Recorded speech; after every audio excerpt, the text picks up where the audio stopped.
I want to throw a curveball here and go into a different story that I've been wanting to talk about for several days.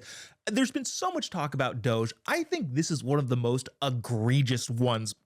There is, if you don't know this, a group or a government department called the Federal Mediation and Conciliation Services, the FMCS.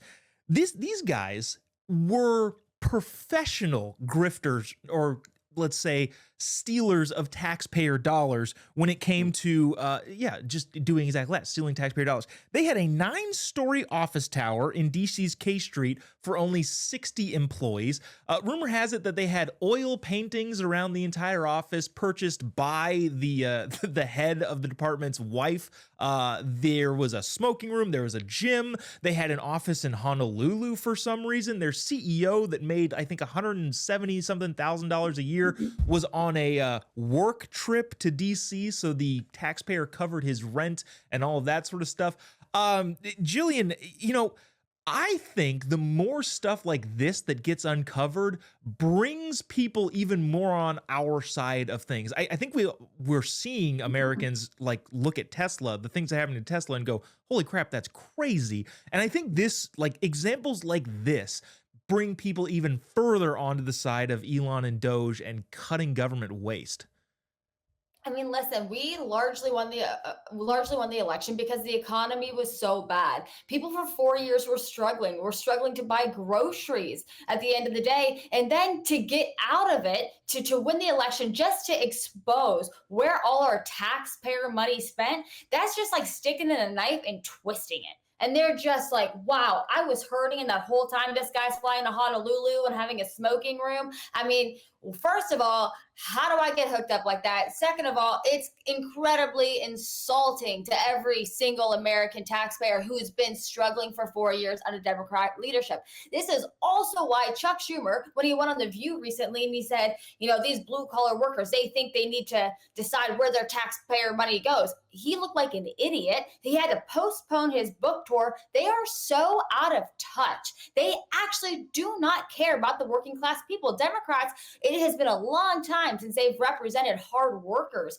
And this is just embarrassing. And despite Tesla's being caught on fire and butts rubbed on them or whatever else these weirdos are doing, Yeah. Doge has over a 60% approval rating across the nation. People like it. People like money back in their own pockets. People like these grifters being cut off. These slush funds are gross. And every time we expose them, we know that Elon and Trump are doing the right thing, despite, cars being lost in the process. Mhm. You said something there that I thought was interesting, and Kayvon, I'd love to ask you about this. At a certain point, when you start seeing this, you're kind of like, dang, how do I get in on this action, right? But the point, right? The point that President Trump is trying to make and Elon is trying to make is like, we don't want that at all to be even an option. Having said that, Kayvon, have you heard any thoughts of when you see this sort of stuff come out, going like, dang it, why was I not federal mediation and conciliation service employee? Yeah, the longer the title, the more fake it is. I just think that True. it's about time that the left goes on a diet, a financial diet, because I had to do that when the comedy shut down because they thought it was a great idea to lock down the country because they're scared of the flu. And I couldn't make money for 3 years. I had to fly Spirit Airlines. I've had to go to Food for Less instead of Whole Foods. It's a big difference. And so now they're going to lose their 9-story building. I'm so happy about it. There's not going to be 60 people in a 9-story building, and they're not going to have a smoking room next to the gym. If they want to have junk food and a gym side by side, they can go to Planet Fitness like the rest of us. All right. Pizza on Fridays. Don't forget.